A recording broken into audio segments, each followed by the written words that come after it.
welcome to GamesMaster, where given our desert island location, we often have to catch our own dinner. Helena and Leanne bring the bait, I bring my rod, but the girls are far from impressed with my puny tiddler. You, meanwhile, can digest what's on tonight's show. Phil Campbell and Christian Dailly dribble uncontrollably in Worldwide Soccer 98. But we begin with an event we call, Oi Bloke, Get Off My Half-Pipe.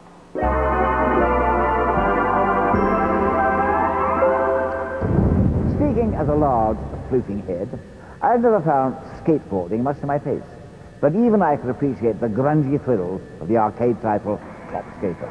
Stripping aboard a real skateboard interface, players can execute a huge variety of tricks and moves that make real skateboarding seem tame in comparison. Points are awarded for each trick, which are graded A, B, C, and so on. In addition, combos can be constructed by performing a number of tricks in quick succession.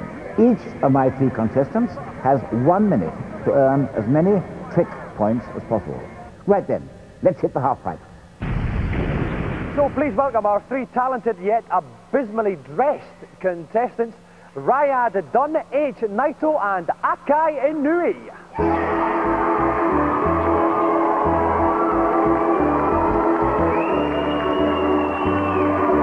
Welcome to the show, Ryad. Welcome, H. Hi. Hi, Aki. Hi. Okay, Ryad, first of all, you've got one of those piercings there. Is there a problem when you go through airports with that? Does that set off metal I'm not detection? actually sure. I've never tried yet, to be honest. They probably don't let you leave the country now, do they? Let's move on to you, H.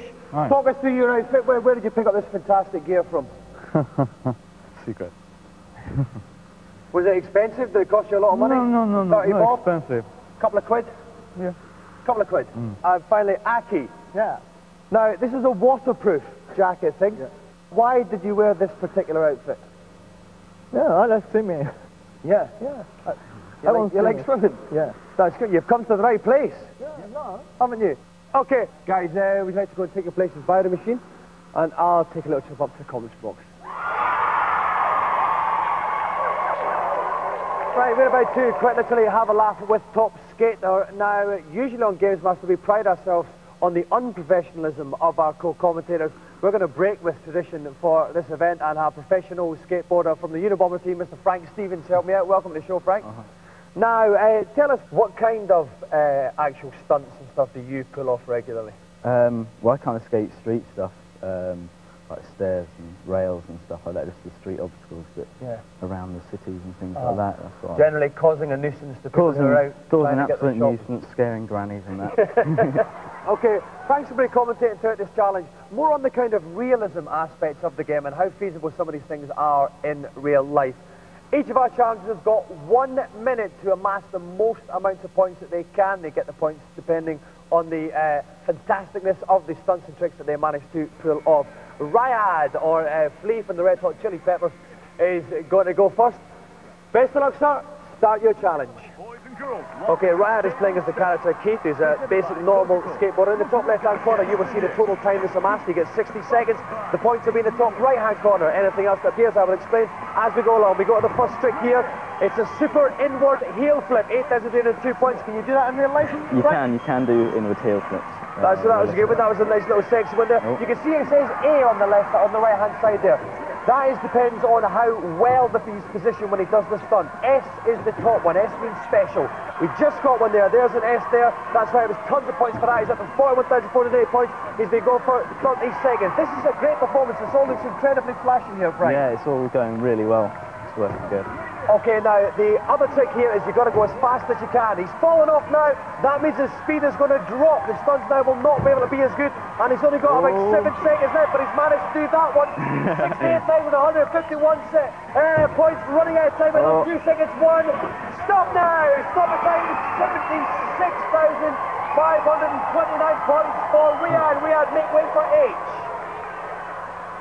Okay, now H is playing as Alex, who's actually a surfboarder. This is not one of the more realistic aspects of the game. He's trying to get his speed up at the start there by going from side to side. He throws up his first stunt.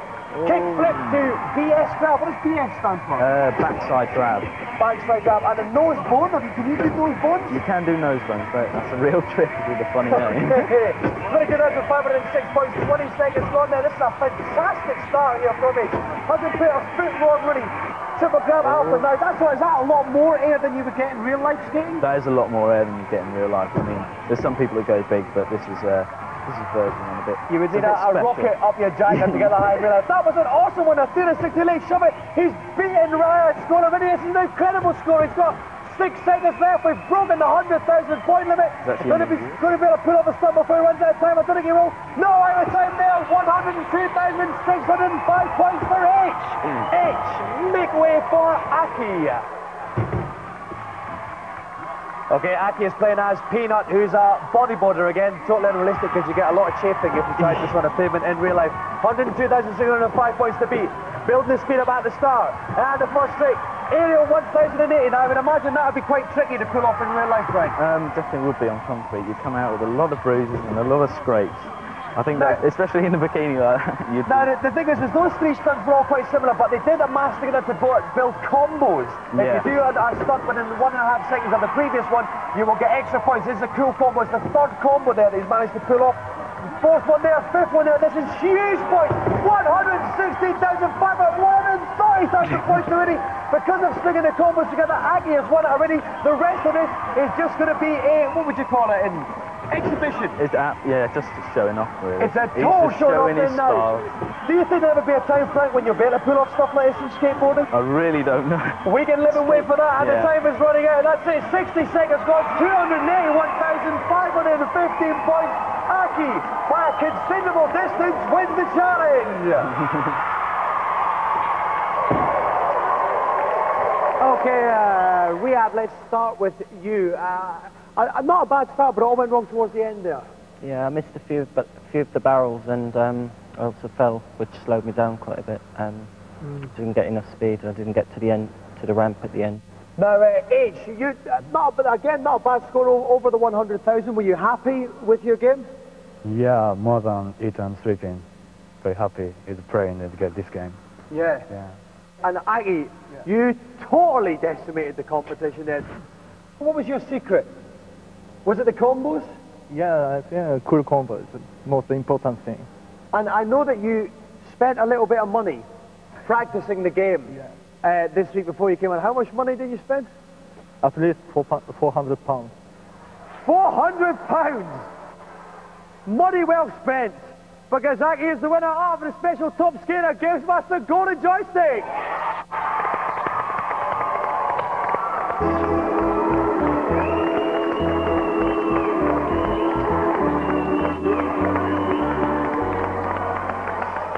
Do you know why the news is called news?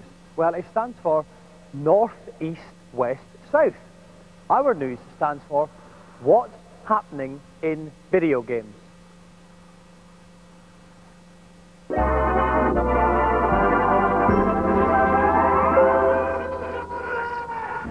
Currently performing death moves on the opposition in the States is Mortal Kombat Annihilation, the second big screen outing for your favourite digital psychopaths. Virtually every character seems to have secured an appearance, including various blokes that used to go out with your mum.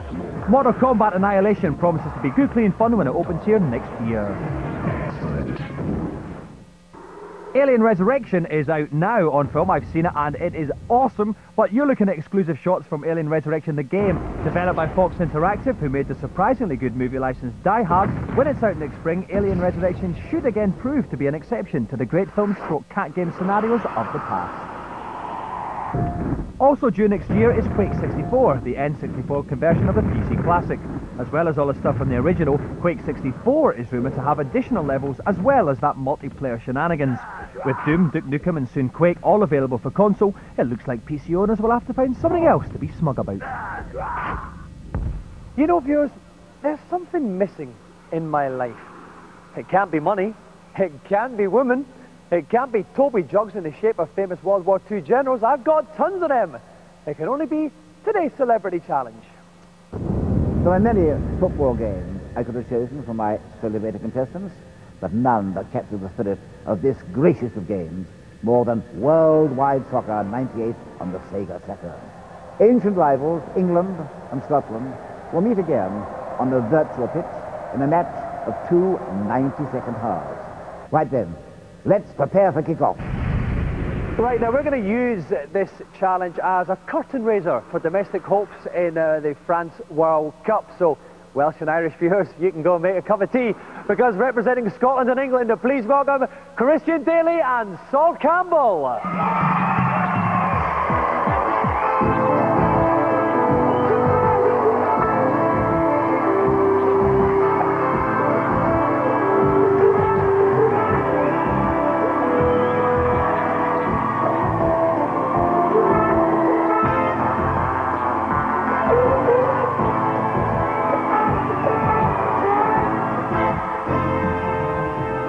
Welcome to the show, Sol. Hi, how you doing? Welcome, Christian. Hi there. All right. Dominic.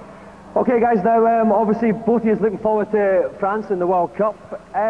What's the best and worst things that you think there'll be about France, Sol? I think the best thing will be me playing in, actually playing in the World Cup. And I think the worst thing could happen is losing in the final. Yeah. No, that won't be that bad. That won't be that bad at all. Christian, what about you? What are you looking forward to about France? Same as so, really, just being there. It's a massive thrill just to be involved in something like the World Cup.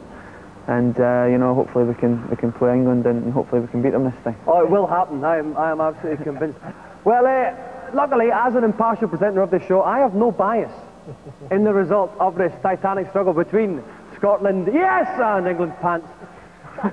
We will find out the result and much more after this break.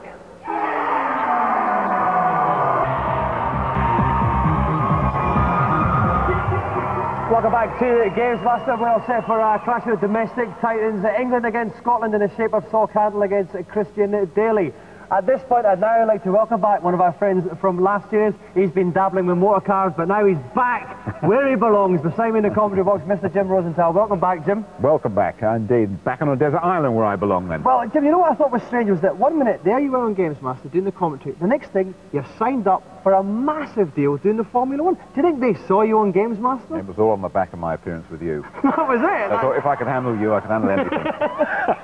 Not Schumacher was a Donald. Absolutely, absolutely. Now, okay, this is Scotland, England. Is it going to be like the typical clashes? Scotland coming out, lots of skill, Brazilian flair, and England fluking it? It's not quite how I've seen the last crashes, I must admit. I'm racking my memory for England fluking it. I think it's going to be very, very competitive. I think it's going to be tight. Okay, what we're going to do is we're going to play 2 1.5 minute halves here. We are not surprisingly, Christian is going to play as Scotland, Sol is going to play as England. The best of luck, guys. Let's go to kick-off.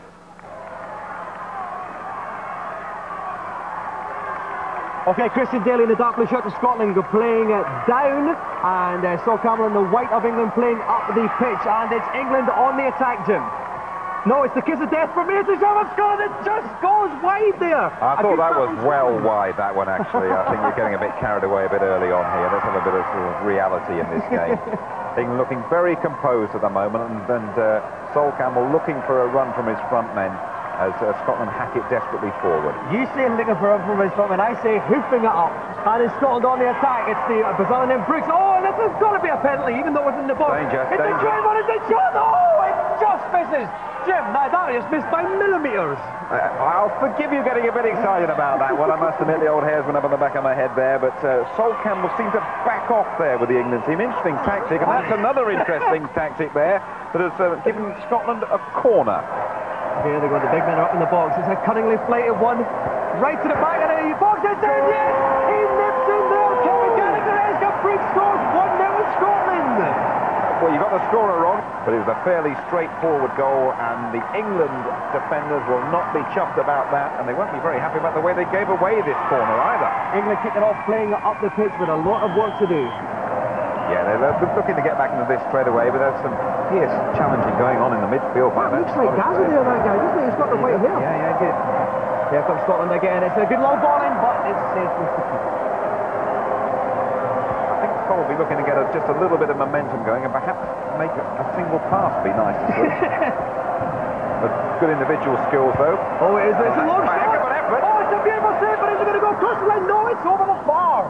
Splendid athletics from the Scottish keeper there, Jim. Well, amazing in this first couple of minutes here. We've seen a Scottish goal and a good Scottish save as well. I can't quite understand it. Oh, and another one.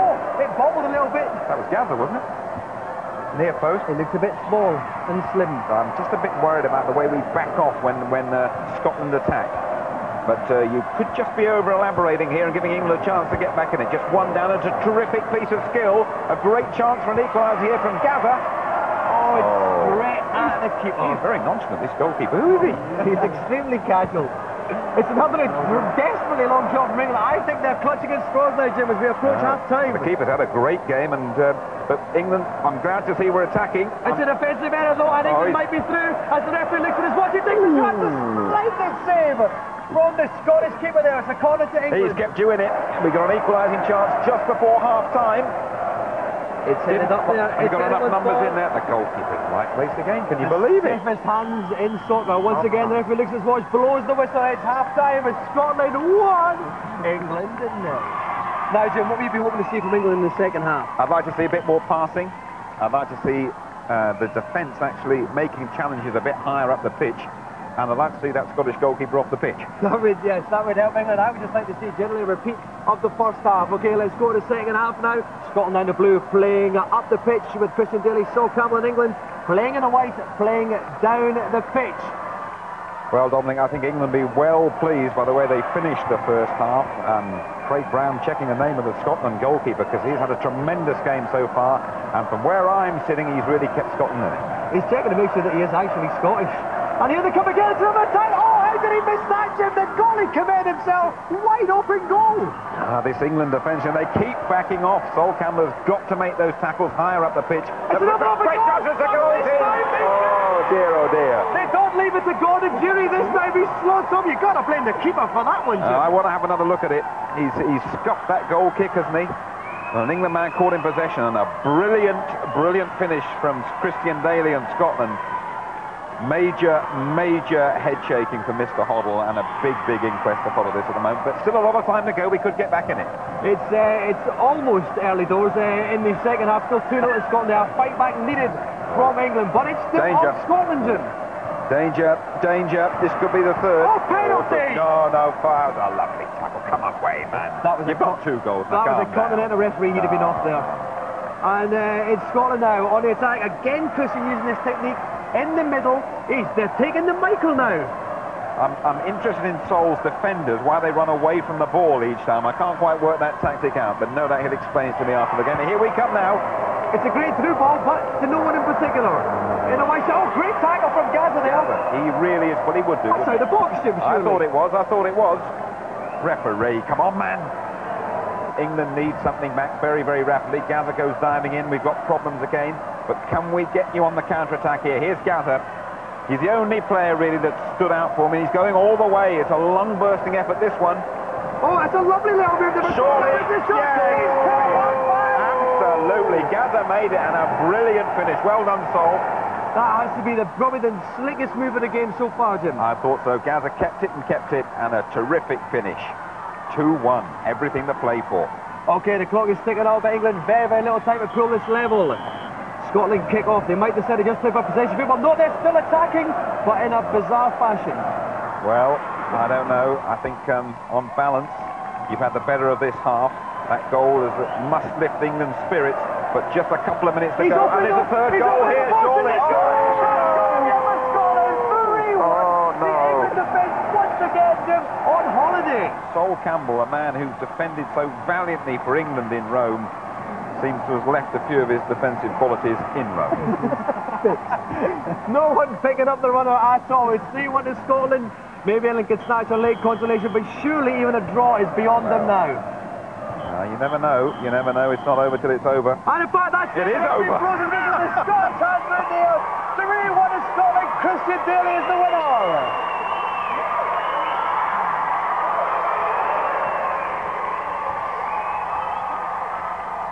Okay, I know my opinions on how that match went, but I'll leave it to the expert. Jim, how did you see it?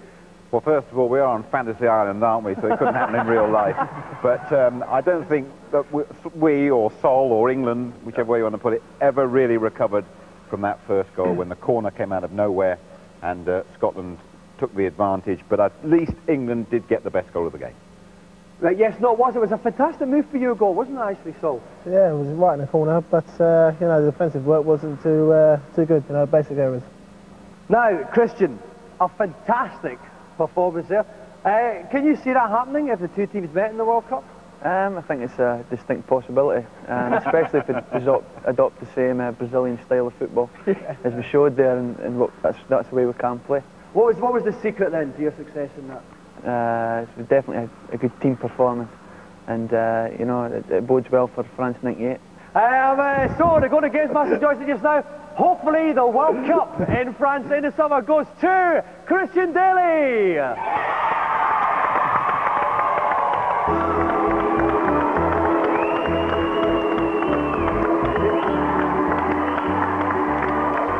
Those Spice Girls, what are they like? They are everywhere. Are you sick of the sight of them? Good, because they have nothing to do with today's feature.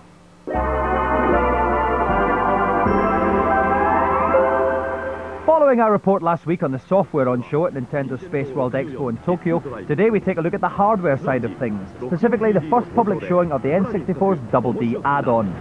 The Double D is a writable disk drive that opens the way to far bigger games than can be squeezed on a card. Several titles are in development. They should allow you to customize things like racetracks, characters and detailed game settings. For now though, Nintendo are pushing the DD for the kind of interactive activity normally associated with PCs. Titles like Talent Maker, Polygon Maker and Picture Maker allow you to fool around with all sorts of sophisticated graphics tools. By capturing picture and sound through a specially modified card, you can indulge your artistic bent to the full. Make virtual characters with your own features mapped onto them and look really, really cool, like this guy. Yeah, whatever you say, mate. You can create advanced 3D models, draw badly, animate pointlessly, and generally fritter away your time in a manner which you'll bitterly regret on your deathbed. But the biggest seller for the new DD is likely to be the Pocket Monster series, which I love because I've got a big Pocket Monster myself. They're a kind of Tamagotchi for Game Boys in which you breed monsters and fight your mates via a link cable. It's sold 8 million copies in Japan to date, and Pocket Monster Stadium on the DD accesses the Game Boy Pocket Monsters via the N64 controller to unleash a whole new world of Pocket Monster hijinks. With rival monsters loaded in the DD, your favourite critters can then settle their scores in fully rendered 64-bit style.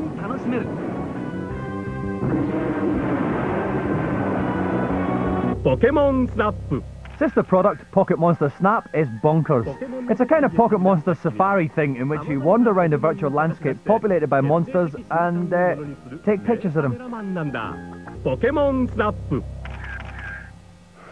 The Double D will be released in Japan in March, and don't be put off by the weird titles, they're mad over there. We think with its unparalleled potential for truly interactive gaming, the Double D could well be the beginning of something huge. We've now completed 4 GamesMasters. Mathematicians out there will realise that means we've got 6 left. 6 weeks until the light entertainment output of Britain becomes dodgier than buying a left-handed screwdriver from a used car salesman sitting in the back of a lorry. Good night.